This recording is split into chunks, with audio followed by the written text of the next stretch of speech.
بسم اللہ الرحمن الرحیم۔ تمام دیکھنے والوں اور سننے والوں کو السلام علیکم۔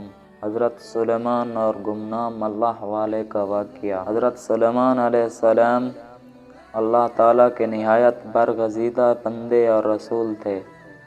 اللہ تعالیٰ نے آپ کو بہت سے معجزات سے نوازا ہوا تھا، جس میں ہواؤں پر حکومت، سمندروں پر حکومت، انسانوں پر حکومت اور یہاں تک کہ آپ کو جنات پر بھی حکومت دی گئی تھی۔ بیان کیا گیا کہ حضرت سلیمان علیہ السلام آسمان و زمین کے درمیان ہوا میں اڑا کرتے تھے۔ چنانچہ ایک دن جب کسی گہرے سمندر میں ان کا گزر ہوا تو دریا میں ہولناک موجیں اٹھی۔ دیکھ کر ہوا کو پھیل جانے کا حکم دیا اور جناتوں کو دریا میں غوطہ لگا کر نیچے کا حال معلوم کرنے کا کہا۔ جب حضرت سلیمان علیہ السلام کے حکم سے جنوں نے دریا میں غوطہ لگایا تو اس میں موتی کا ایک ایسا چمکدار قبا دکھا جس میں کوئی دروازہ نہ تھا۔ حضرت سلیمان علیہ السلام کو اس کی خبر دی گئی تو انہوں نے اس قبا کو سمندر سے لانے کا حکم دیا۔ چنانچہ جنات نے اس کو سمندر سے نکال کر حضرت سلیمان علیہ السلام کے سامنے پیش کیا، جس کو دیکھ کر انہیں بہت تعجب ہوا اور اللہ تعالیٰ سے دعا کی، جس سے اس قبا کا دروازہ کھل گیا۔ تو حضرت سلیمان علیہ السلام نے دیکھا کہ اس میں ایک نوجوان اللہ تبارک و تعالیٰ کے سامنے سجدے میں ہے۔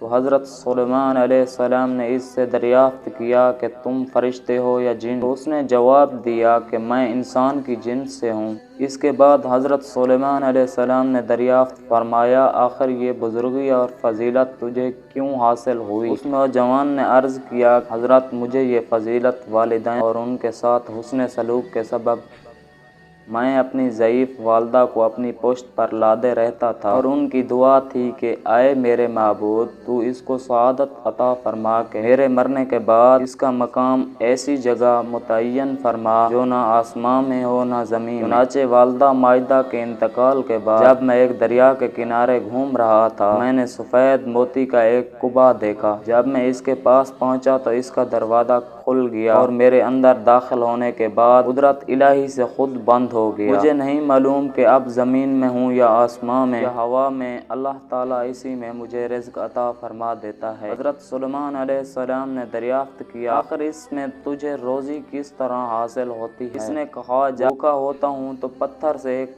درخت پیدا ہوتا ہے اور اس درخت سے پھل، جس میں دودھ سے زیادہ سفید، شہد سے زیادہ میٹھا اور برف سے زیادہ ٹھنڈا پانی نکلتا ہے، اور جب میں سیراب ہو جاتا ہوں خود ہی وہ درخت غائب ہو جاتا ہے۔ اس کے بعد حضرت سلیمان علیہ السلام نے دریافت کی، آخر تمہیں اس قبا میں کس طرح معلوم ہوتا ہے کہ دن ہے یا رات؟ تو اس نے جواب دیا کہ جناب، جب صبح سورج طلوع ہوتا ہے تو یہ قبا سفید ہو جاتا ہے اور غروب آفتاب کے بعد اندھیرا چھا جاتا ہے، بس اس طرح میں دن اور رات کے درمیان متعین کر لیتا ہوں۔ اس کے بعد حضرت سلیمان علیہ السلام کی دعا سے وہ قبا دریا کی گہرائی میں اپنے مقام کی طرف گیا۔ اس واقعہ سے معلوم ہوا کہ ماں باپ کی خدمت کس طرح عظمت والا کام ہے۔ بے شک جو والدین کی خدمت کرتا ہے وہ اپنے دنیا میں بھی اچھا کرتا ہے اور آخرت بھی۔ اللہ تعالی ہم سب کو اپنے والدین کی صحیح خدمت کرنے کی توفیق عطا فرمائے۔ ملتے ہیں اگلی ویڈیو میں، تب تک کے لیے اللہ حافظ۔